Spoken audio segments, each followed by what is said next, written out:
Hi, welcome to this edition of Sojourners Along the Way. And today we're going to have a conversation that I hope you will find very helpful for yourself possibly, and for someone you know or some ones you know. How many people do you know?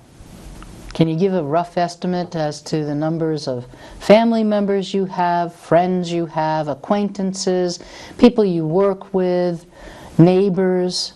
The number can grow and grow, can't it?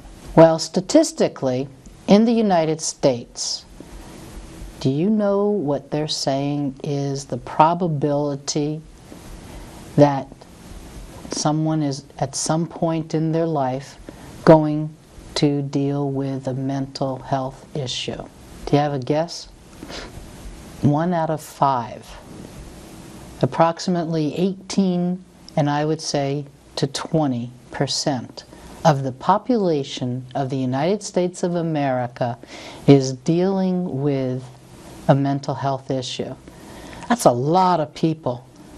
And when you start to consider somebody you know, you need to learn how to recognize, is something going on in their life?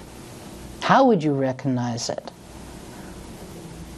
That's what our topic is for today. My guest today is from Ohio University, and his name is Austin Ambrose. So Austin, tell us a little bit about the project and, you know, where we're hoping to go during this next hour. Absolutely.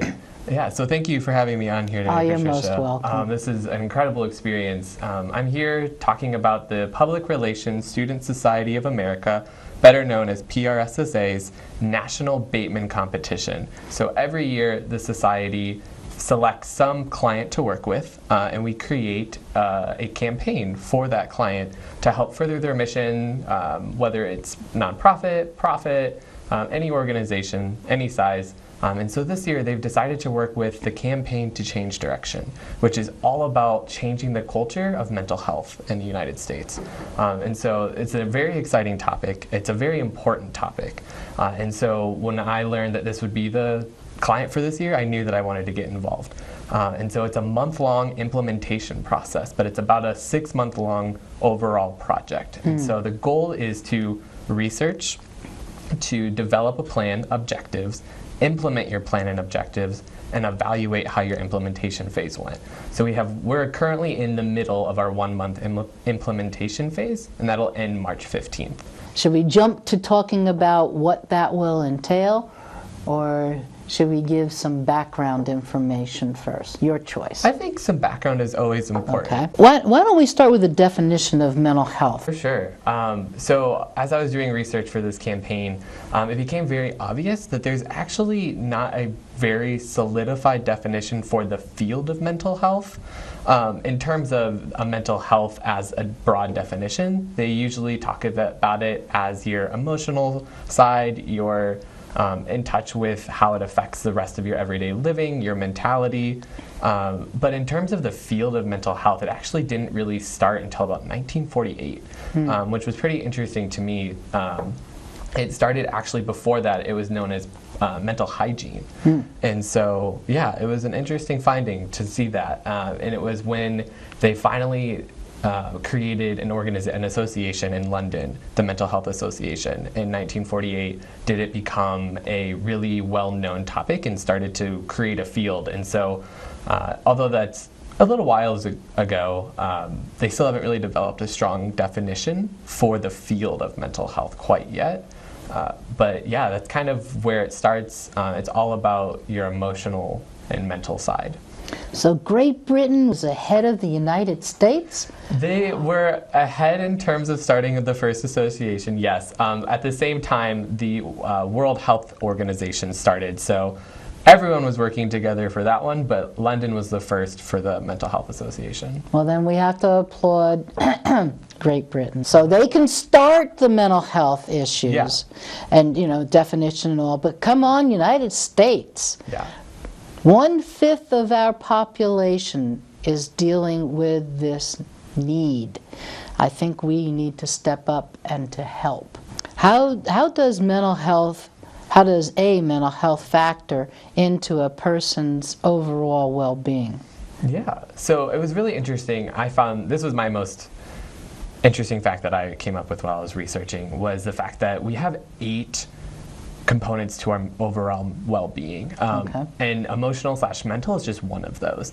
And so we have to cater to each of those individually and give as much care to each of them as we would any of the others. And so we often recognize our physical health. That is just, because it's seen, it's very easy for us to know if we just feel wrong, if like we broke our finger, like that's very obvious to people and to us, where our other sides, our social, our emotional, our spiritual, are all very difficult sometimes, I think, to like tap into and to recognize.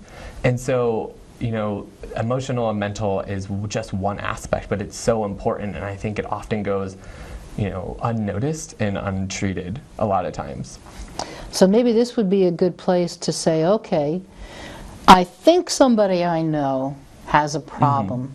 How can I identify it? Absolutely. So we actually have these signs. So we have the 5 signs of mental suffering, emotional suffering, and they're not used as a diagnostic tool, but they are used as a way to just recognize potential for emotional suffering and more severe cases of mental health issues. And so the 5 signs are anxiety, and the hand is kind of a symbol for the campaign as well. And so people always hold up their hand and knowing the 5 signs. And so we have withdrawal, we have anxiety, we have poor self-care, we have, what is the last 2? You're allowed to look. Agitation and hopelessness. Okay. And so those are our 5 signs that are so important, that if you recognize someone exhibiting one of those 5 signs, the simple thing to do is just reach out. Ask, how are they doing? Even if it's just like, oh, it was a bad day. The fact that you reached out shows that you care, and that it just helps that person feel noticed and recognized, and that someone is there for them, even if it was something more than just having an off day. Showing you care. Yeah, we should dig into that. But he has a really cute... It's a pen that we actually created for this campaign. And the purpose of the pen is we want to give it to as many people as we can. And you have the pen when you learn the 5 signs. And so if you learned personality change, agitation, withdrawal, poor self-care, and hopelessness, if you recognize those signs in someone else, to reach out, you have a pin now, and so you're not just like reaching out to start a conversation, which is so beneficial, but now you have something that you can actually give them and say, hey, I recognize that you might just be having a rough day. I wanted to give you this pin to say, I'm here for you. I'm a supporter. I want you to know that I'll be here if there is something that's wrong and you need help. And then teach them the 5 signs, and then they can give that pin on to someone else when they see it in another person. Now, when a person says, I think maybe somebody, and it doesn't have to be somebody they know. Yeah, according to what I'm hearing you say. So it could be just an acquaintance, somebody you cross in the paths with in the supermarket or wherever. You have to have the pin with you. Yes. But then you hand it to that person. Has this already started? Yeah, we have started this just recently. It's still new. We're still just trying to get the pins out there, but we hope that this will just take off. And even if people just hold on to the pins, maybe they never feel comfortable giving it away or recognizing, it starts a conversation. So if someone sees that pin, because right now college students for some reason love pins. It's just a thing. I have them on my backpack. Okay. And so if someone recognizes and say, hey, what that's from, they can still educate people on the 5 signs. And so we're starting a conversation even without having to reach out. The purpose is to reach out and show our support. But by just starting that conversation, we're already helping change the culture and helping start a conversation that needs to happen. Okay. Now, there's several things that you said that I want to kind of expound on. Because you've mentioned a couple of times about change the culture. But I'm really interested in this pin because I want to advocate, hey, this is something that we can do to help people. But I'm wondering about the recipients. Are they going to be comfortable wearing the pin? Yeah, so I don't think they would have to wear it. It's not so much something that it's to wear. It's more of something to just show support. And so whether they just put it in their pocket right after they get it, it just gives them another way to recognize someone is there for them. Okay. So maybe it's not shown. And while I would like it to be shown, that doesn't always have to be the case. You know, our purpose is to, one, bring awareness, but two, also just be a support system for someone. And if that means just giving it to them and they hide it away and look at it when they need it, that's helping them. And that's really the main goal, is making sure that people receive the help and support that they need. Okay. I do want to delve into this part of changing the culture, because I can feel that maybe some of our viewing audience will go, what is that college kid talking about? What does he mean he's going to change our culture? Now, if you were born and raised in the United States of America, I don't care what your age is, think back. How much has the culture changed? And I'm particularly talking to those viewing by television or by internet that maybe you've been around a few decades, and you may feel that you're settled into, this is how I am, this is my life. Take a look back. Has it always been that way in your life? Did you always do everything? How many of you were born before color television? We were just talking about this in one of my classes today, and so I want to bring that out. Look at the changes. Now, Austin mentioned that this did not start until, what was it, 1948, you said, was one of the years? Yep. All right, think about what was going on in this country in 1948. We had just finished, if that's a good term to use, a world war. How was the United States affected by that? And then what happened economically in this country soon after that? And then let's jump ahead. Not that long ago. I happened to have been in China at the time, but we had another economic dip. How did people respond? Were people put into a tailspin that they could have used some help? Once it has been identified and you've given somebody a pin, and Austin mentioned talking, elaborate. What other things can be done and how? Yeah. What's available? Absolutely. So there are tons of resources for people. I think support conversations are the first step. And, you know, that's for those everyday, just like feeling off. You know, it's not for those severe cases, those diagnosable cases of severe mental health conditions. It's for those people who, you know, just had a bad day, or, you know, just going through a tough time, but, you know, just need a little bit of support and they'll get through it.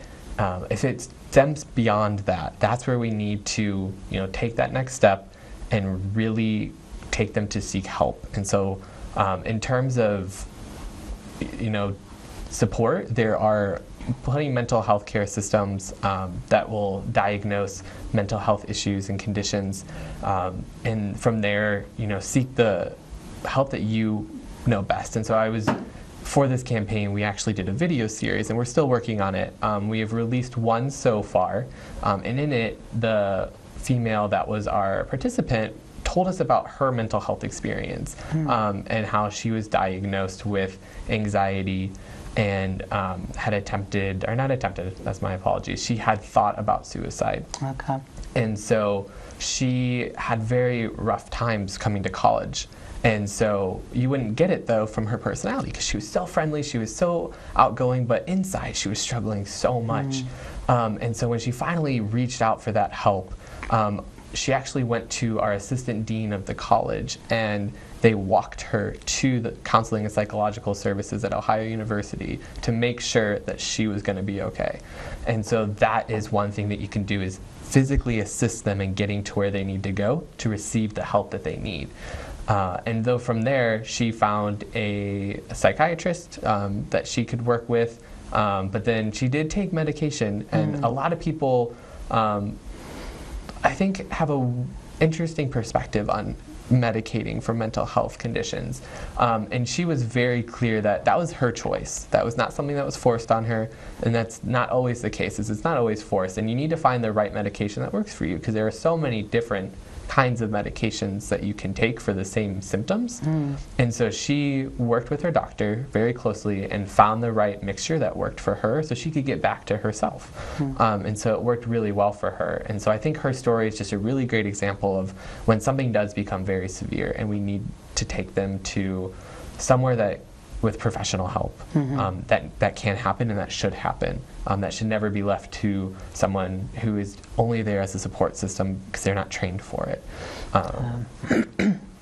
And in Athens County, we really do need to learn how to identify. And so I'm going to ask you again to say what the 5 signs are, because there are a lot of people that are hurting and they may not share.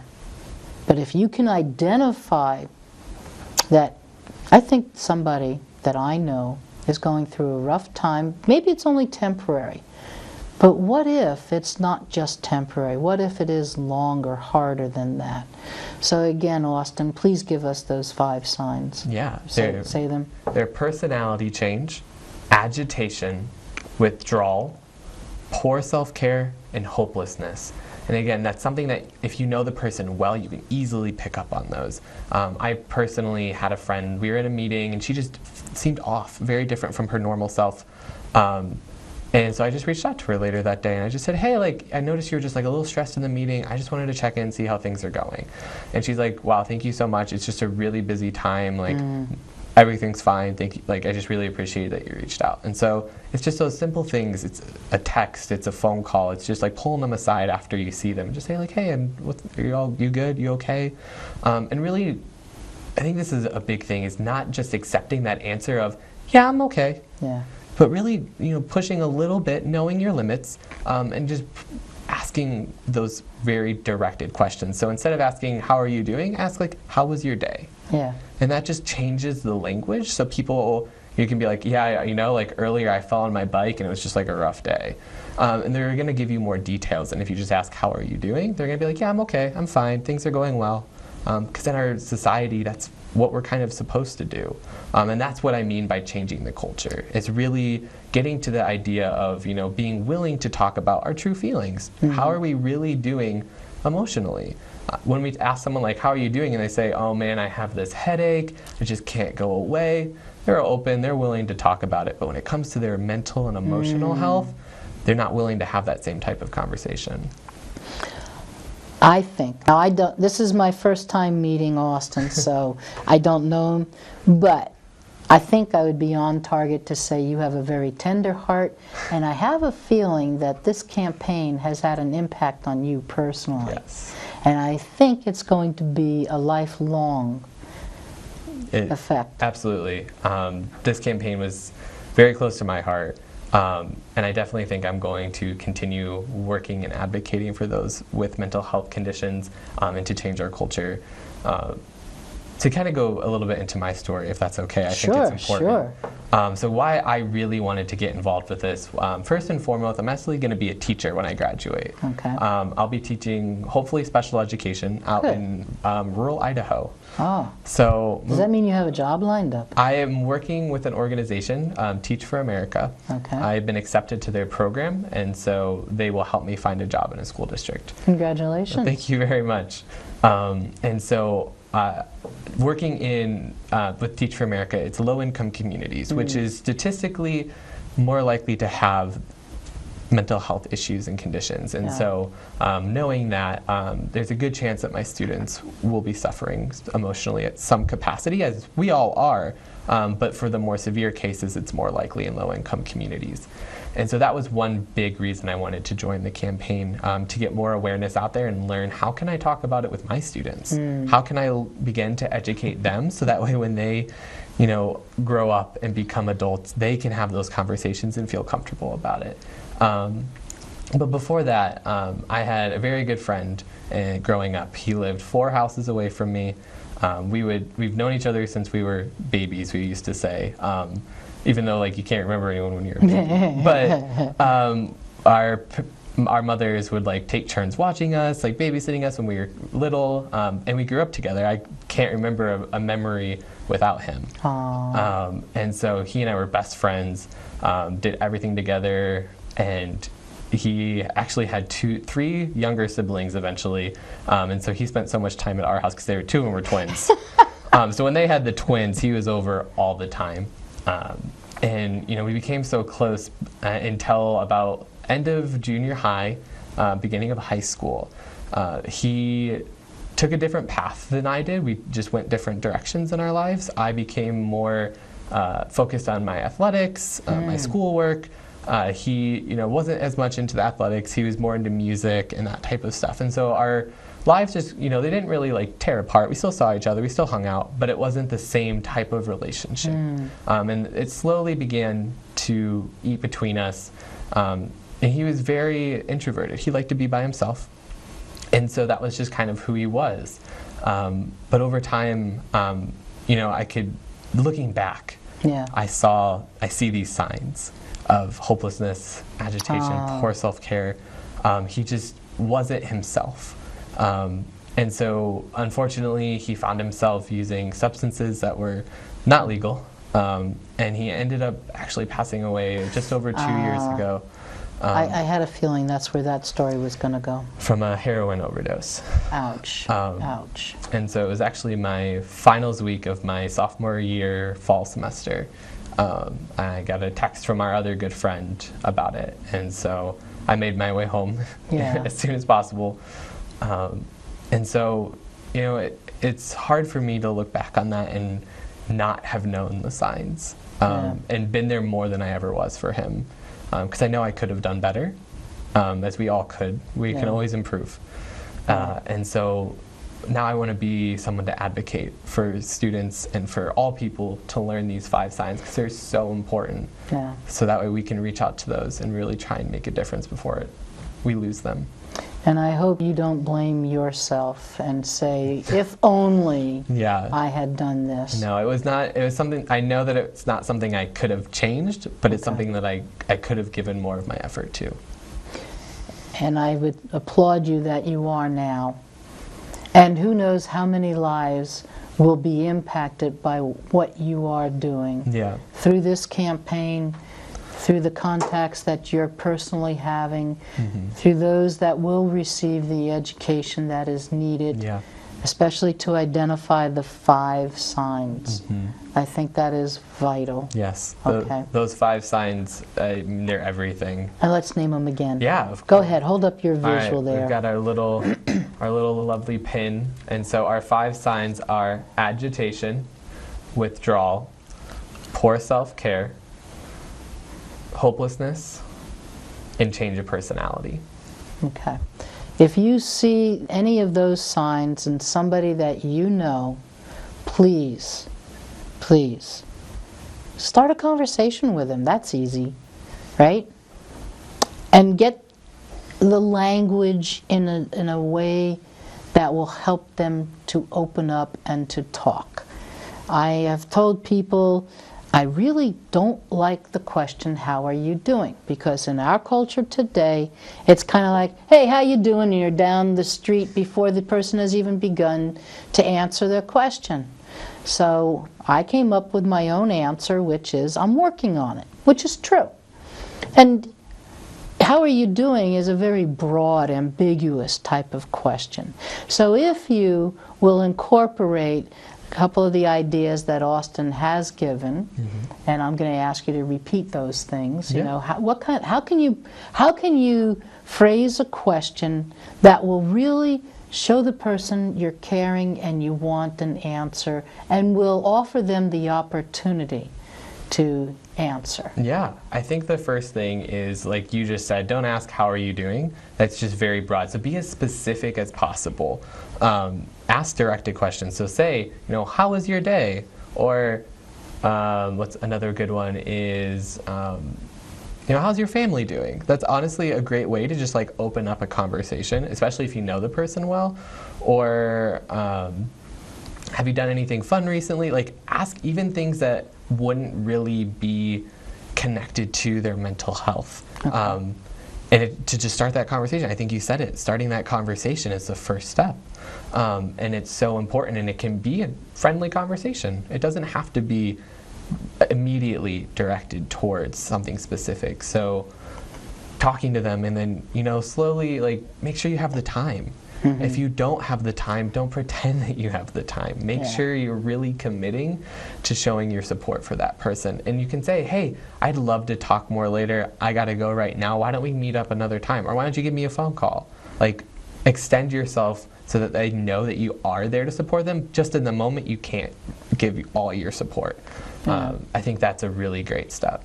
And I would add to that, follow up. Yes. Okay? Because the person may hear the words, why don't you give me a call? Mm-hmm. But there's always that question, especially for somebody that's going through a hard time. Do they really care? Mm-hmm. And you're following up, phone call, email, text messaging, whatever you're comfortable with. And I keep on encouraging our viewing audience, because I know a number of them have told me, I don't have a computer. And I keep on saying, go to the library. Yeah. All the libraries in the area are very kind. They're access to free libraries, and people will help you. All right? So please, please reach out to other people. Mm-hmm. In fact, I think that's a good lead right to the next question that I do want to ask, mm-hmm. which is, what is one view society has on mental health that could be changed? And then I added to that, only one? Are there others? So what would you, how would you like to respond to that? Yeah, well, there are definitely more than one. That is a given. I think the one that we found most striking in our campaign, and this was very interesting because it happened when we were talking to people, was when we would say mental health condition or just mental health, mm-hmm. they would add in mental health issues. Mm. And so we're very cognizant of the fact that not everything is an issue. Mm.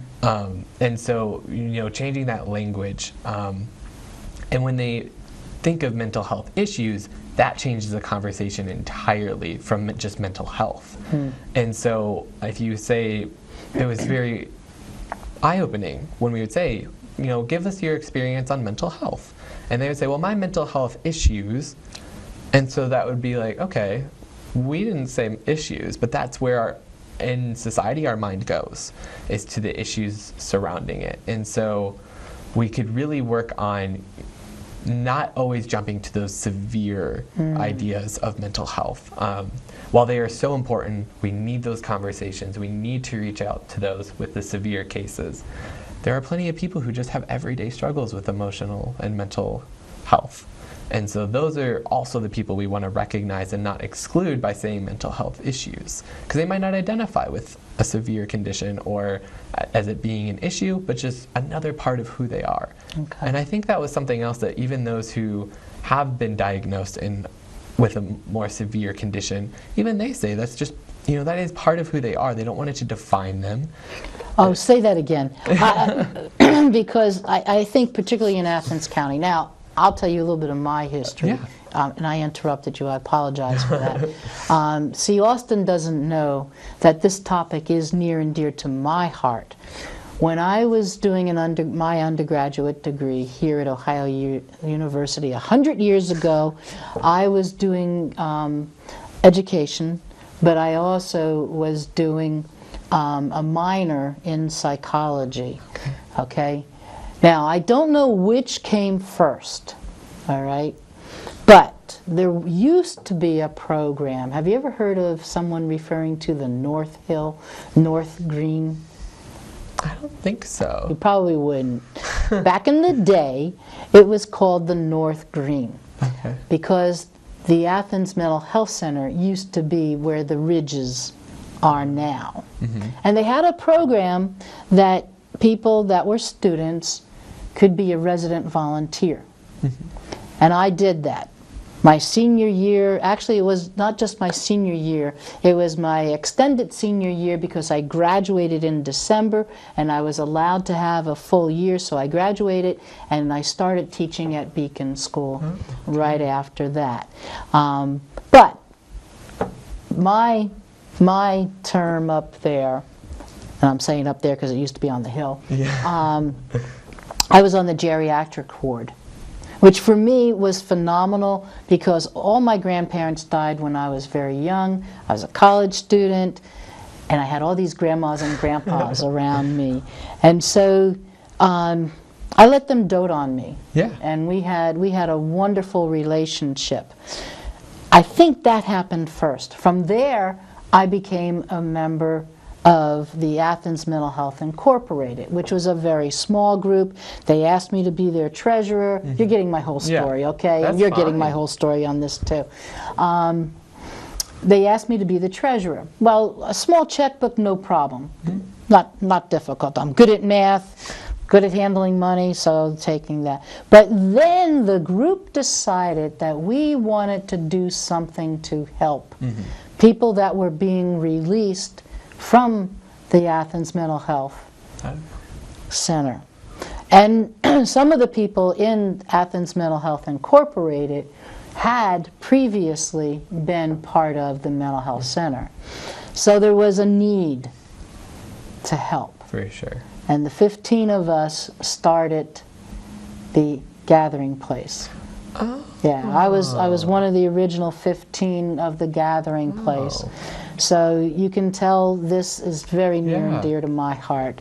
And I was very excited about doing this program, and I want to give the information to the audience. Let me tell one experience that I had, and then I want you to pick up where you think you really want to nail something. And please, audience, pay attention, because in Athens County, in this region, in our United States, 1 out of 5 people, that's a huge chunk of our population. And so the more that we can get involved and know how to help, we're going to be equipped to make our country even better. I was privileged. I dearly, dearly loved Rita Gillick, who was the president. She had been in the Mental Health Center. And one day she invited me to go to a movie with her, a movie I had never heard of, but I figured, you know, hey, Rita wants to go to a movie, it has to be okay, and I like to be with Rita. She and I always had a lot of fun. You know what movie she invited me to? And I know you don't. In fact, I don't even know if you would have heard of it, but if you haven't, check it out on Netflix or someplace, the archives. Have you ever heard of One Flew Over the Cuckoo's Nest? Yes, I have. You have? Yes. Okay. Rita invited me to go see One Flew Over the Cuckoo's Nest. Rita was very fortunate. She had a lumbotomy. It had been a successful lumbotomy, and she was all for them. I sat there knowing that she had had this experience, watching this movie, knowing that this is Hollywood, but at the same time there was truth in the movie. And they showed what happened to a person that had a failed lumbotomy. And I thought, Rita, why did you want to come see this movie? I mean, I wanted to cry throughout the movie and seeing what was going on. Now, fortunately, nowadays, lumbotomies are, as far as I know, they're not used. But as a country, we still have a lot to learn about mental health. What is a good way to help people? And I turn that to a question for Austin. Yeah, I think the best way is to show your support. Start a conversation. We did a survey for this, our research for this campaign. It actually reached over 1,000 people. Good for you. Took our survey, and through what they had to say, I want to say the overwhelmingly thing that people suggested was start a conversation. I think it's so crucial to just be able to talk about these issues like we are right now. Yeah. You know, we're open about it. We're having a conversation. We're not holding back. And I think by doing that more frequently with more people, we'll start to change that culture and be able to help those who are suffering, allowing them to speak and tell their stories. And so I think that's the biggest thing that we can do is create a space. You need to create a space where people can have these conversations. Maybe it starts small and with support groups or whatever it may be, but then we can continue that. We can continue making it a norm to talk more openly about our mental health on whatever level it is. Okay. And so I think that is the biggest thing we can do. Okay. I'm going to ask Austin, he has a trifold, and I want him to explain that, what it is, how it came about. And while he's doing that, I mentioned the gathering place. If you do know somebody that could use some additional help, I highly recommend the gathering place. And if you're not aware of it, you can dial 211. You tell them where you are physically located, and they will tell you what's available. And you can tell them, I heard about the gathering place, I don't know anything about it, but I would like to learn. Maybe it will help. So, would you show us your trifold? Yeah. So, pick it up. I don't have it with me. Austin has an awesome trifold that you're getting to view right now, and tell us. I'm not going to try to say because I don't know. Tell us the story behind this. Yeah, and so the trifold kind of came to be when we recognized that there are things that we can do every day just to make ourselves feel a little bit better mentally. And so we decided to have this trifold at all of our events, to hold it just like tabling. We're in one of our university buildings and just have people stop by and put up a pledge. And so it's just a pledge to improve their mental health. So it says, I pledge to improve my mental health by, and then on a sticky note that people can put, what are they going to do? Some people said, exercising. Some people said, get 8 hours of sleep. Some people were very truthful on them, and I think that was very healthy for them to release. One thing that I do is I like to bake. And so I bake banana nut muffins every Sunday. And so for the entire week, for my breakfast, I get my favorite food, and I can enjoy a lovely meal to start my day. And so we have this trifold at all of our events, so that way we can continue to grow it. And we're hoping to fill it up, if not need another one, with just pledges. And that's just something that you can do on your own. You don't need to pledge by putting it on the trifold. You can just pledge to yourself. Write it down. Write a sticky note, put it on your mirror in the morning. Tell yourself something you're going to do to make sure that you are constantly thinking about and working on improving your mental health. You've mentioned events a few times. Would you please elaborate upon that? What are these events? Where are they? And extending into the future, because obviously this will be aired on television and the internet, possibly afterwards. So tell everybody what they missed. And so, like I said, we had 1 month, and so that was a very short time period to try and do a lot of different events. And so we thought through it, and we wanted to do at least one event every week. Unfortunately, our spring break fell right in the middle of our implementation. And so we kind of lost a whole week. But that's okay, because I think we still counteracted that. So we did events such as a movie screening, where we actually watched the film Fight Club. And so that movie really dives into mental health and its issues. And so then we could have a conversation about, how did the movie represent this? Is this our experience? Is this reality, or is this Hollywood kind of making it more extreme than it needs to be?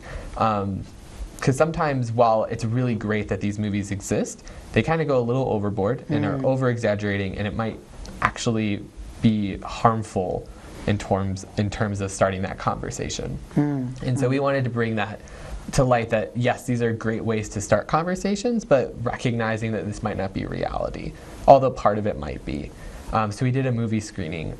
We did another event. So with our client for the Bateman competition, they actually have a module that you can still go on now. It's the campaign that we're working with the client. They will continue their campaign past ours. They had I want to say it was a 5-year funding plan. Oh, good. And I want to say they're only in their 2nd year. So they still have some time. So if you go to Campaign to Change Direction's website and look for their online module, it's about 15 minutes, and it teaches you the 5 signs. Oh, good. And Give us that website, the extension and everything. Yeah, www.campaigntochangedirection.org, I believe. Okay. And that should come up. It's got a little arrow as their symbol.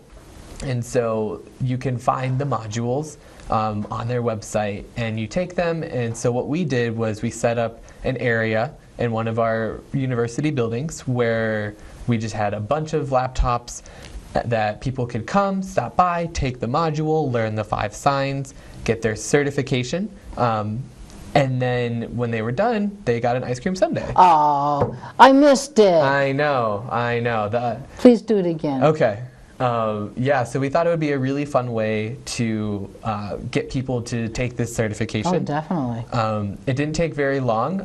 We had a pretty decent turnout. We were actually very happy. We also had something known as the counselors in residence, which are through the psychological services, counseling and psychological services at Ohio University. These are 3 graduate students in psychology who live in the residence halls. And they are a resource to students of the university. I want to say it's 6 days a week, so Sunday through Friday from 5 to 10 p.m. in the Living Learning Center. University students can stop by, and it's open talk hours. And so although it's not like a professional tool, it is a way to talk with a learning professional and just have someone to go to. And so we had them at that event as well. So when people were enjoying their ice cream, they could get some information. And because a lot of people don't recognize it as a resource, especially those who live off campus. And thank you. Yeah, and that's where a lot of people get confused because it's counselors in residence, but it's for any university student. It's open to everyone. They just happen to live on campus. Well, what about somebody from the community? What about people who are Athens residents? Athens County residents, would they be welcome to attend this event? And, well, let me stop there. Yeah. We want everyone to attend these events. Okay, so it's not just college students? No. Please hear that. Okay, say it into the camera. Yeah, we want everyone to attend. This is open to the public. It is open to anyone that is willing to attend. We do target college students for the purpose of convenience, and that's actually one of our target audiences. So just take a quick side note here. There are actually 4 demographics that have statistically been known to be more affected by mental health conditions. And so those 4 are adolescents and college-age students. I want to say the age range is 14 to 20. Okay. And then there are the elderly. So your story actually fit very well with that. The elderly often have more likelihood to suffer from some type of mental health condition. Latino, Black, underserved populations, for some reason, those tend to have more likelihood as well. And then veterans are another one. And so those are our 4 target groups that we often try and reach specifically. And just because of the makeup of Athens and the Ohio University, we wanted to target the adolescents, college-age students, but the lessons to learn are for everyone. They're not specifically for those students, but we want to make sure we are catering a little bit more towards them. Okay. Because I'm thinking that the majority of our television audience is probably non-university students. So can we address that, and what do you think is in place, or what do you know is in place in Athens County, southeastern Ohio? Yeah. I love how you mentioned the 211. I think that is like the best resource because that will get you in touch with your resources in the area. So while I'm not particularly familiar with most of the Southeast Ohio region, I mean, there are, like you said, the Gathering Place, which is a really great resource. They actually held an event before our campaign started, and that we went to and showed our support before we actually started our implementation. And then any medical facility oftentimes will have some type of way to help. They can at least find where you need to go. So if it is severe enough, go to your emergency room. If you don't know where to go, there are plenty of helplines that you can call that are national. So depending on what you're feeling, if it's suicide, there's a suicide prevention hotline. There is drug and substance abuse. There is just mental health. There are plenty of resources for those of any community to find. Is there anything else you would like to tell us about your team? So I am the kind of manager of the group. That was really my main role stepping in, was to help these sophomores kind of learn the ropes and really guide them through this process. But the more that I got involved in the campaign, I wanted to do more. So I've taken on more of an active role than I had thought I would. Okay. They actually call me Dad, which is, yeah. Excuse me. I think you're a little bit young for that, but that's okay. A little bit. That's very kind of them. Yes, it's because I am always making sure that they're okay, they know what they're doing, they feel comfortable, that they have the support that they need. I will bring one of them food because she has a class right before we meet, so sometimes I might have like an extra muffin left over and I'll bring it for her. And she's actually gluten-free, and so am I, so it helps. Aw, that's nice. But yeah, so that is our composition of our team. So the 5 of us have been working together since mid-November, I want to say, is when we met as a team for the first time. And what is the major or majors of the people involved? Yep, we are all journalism. The 4 other members are on the strategic communications route, which is public relation work. I am just in journalism, so I'm a very broad term of that, but I focus most of my efforts on the public relations, strategic communications side.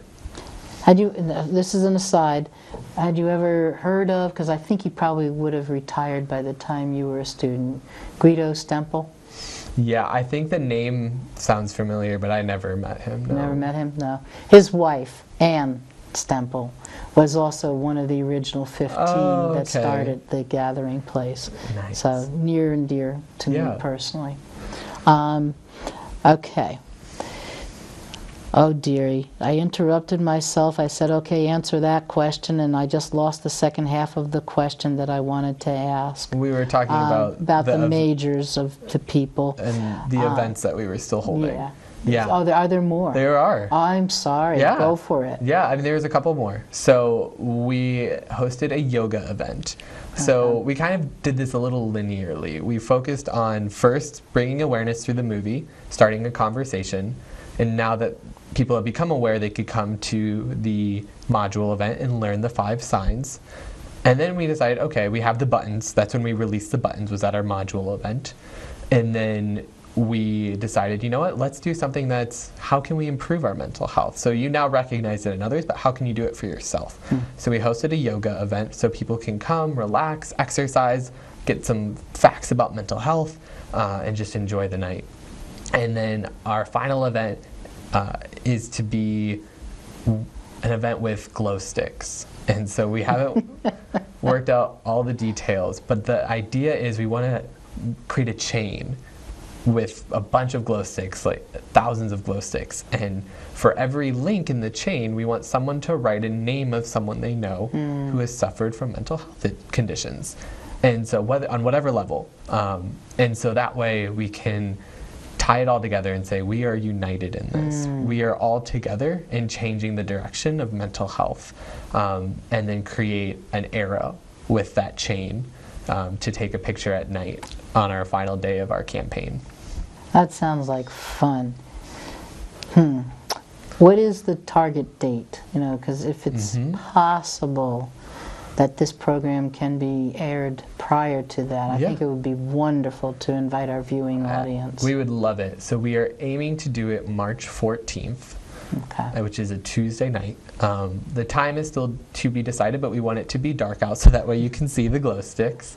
And it will be on College Green of Ohio University's campus, right across from the Schoonover building.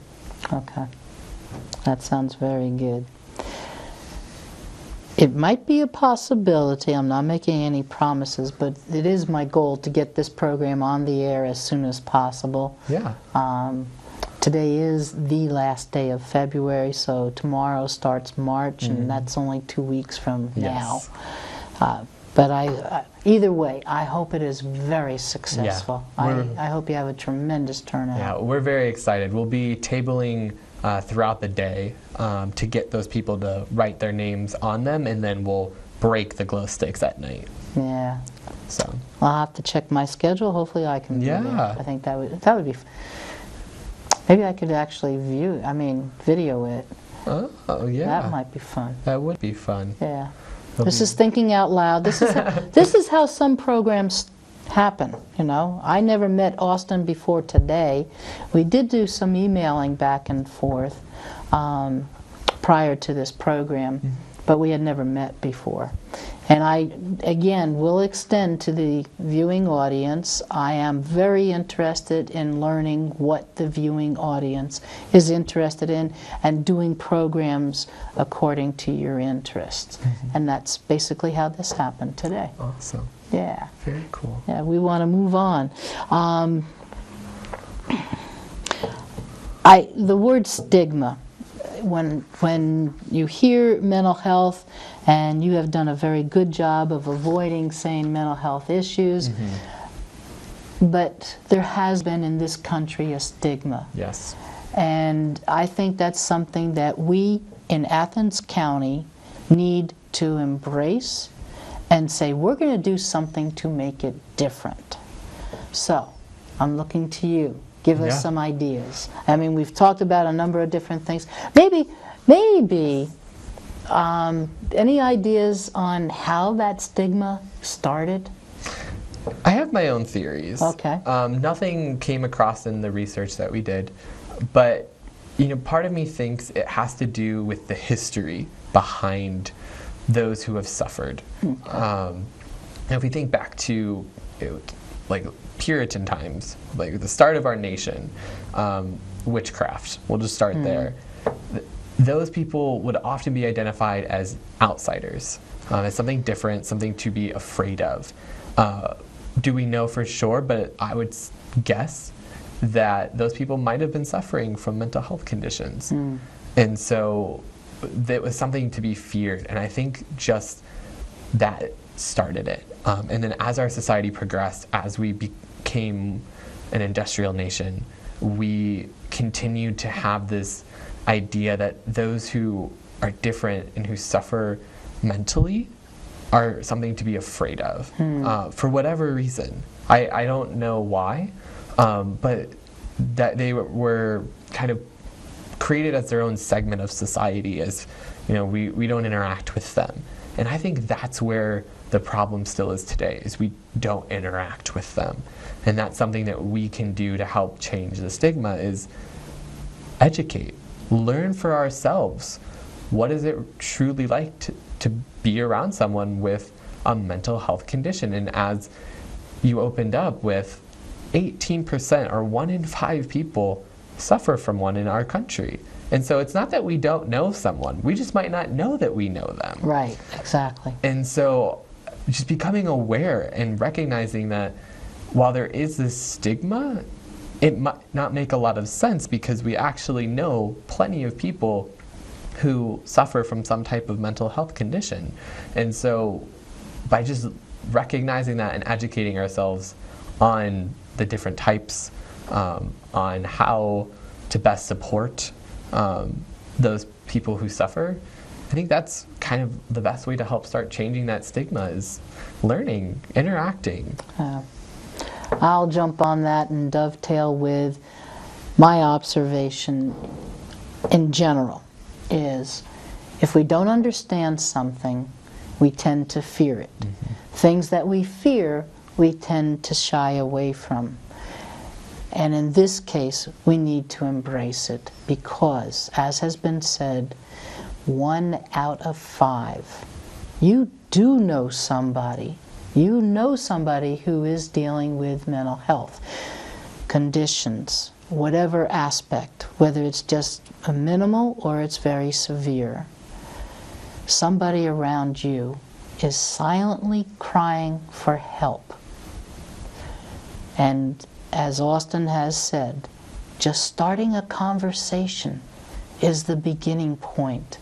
It will open a door for a person to be able, hopefully, to feel comfortable and acknowledging, I need help.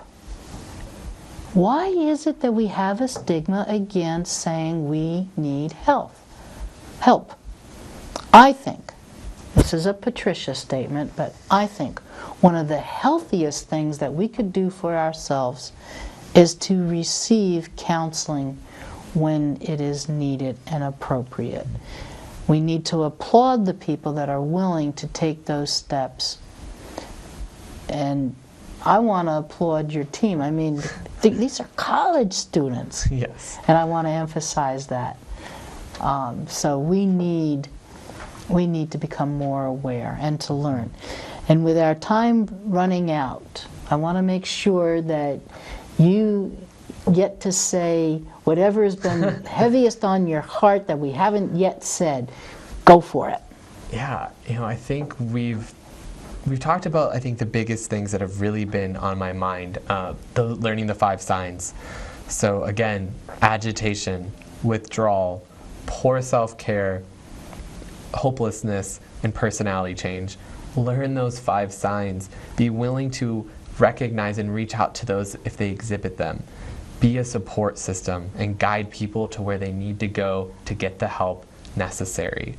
Whether that just be to a quiet place where you can talk, or to a professional who can be there for more severe cases. Be an advocate. That's all I can say, is be an advocate. Be willing to have these conversations and start them on your own. Start them with your friend group. Start somewhere, and that will extend and continue because it will become comfortable, it will become normal, and I think that's the biggest thing that we can do, is make it normal. How do we define normal? All right, that's true. We can't define normal, but we can make it something that happens without us thinking about it, where we no longer have to be like asking those directed questions. Those directed questions are just asked, and that way we can get to being more open about our mental health. And hopefully people will just become more open, that if you do hear the question, how are you doing? You'll take it as, you know what, I can talk to this person about that. Or I'm willing to extend that question into an answer of, how am I really doing? So, Athens community, please get involved. There are things that can be done, and you know what? It doesn't hurt. Just talking can be so helpful.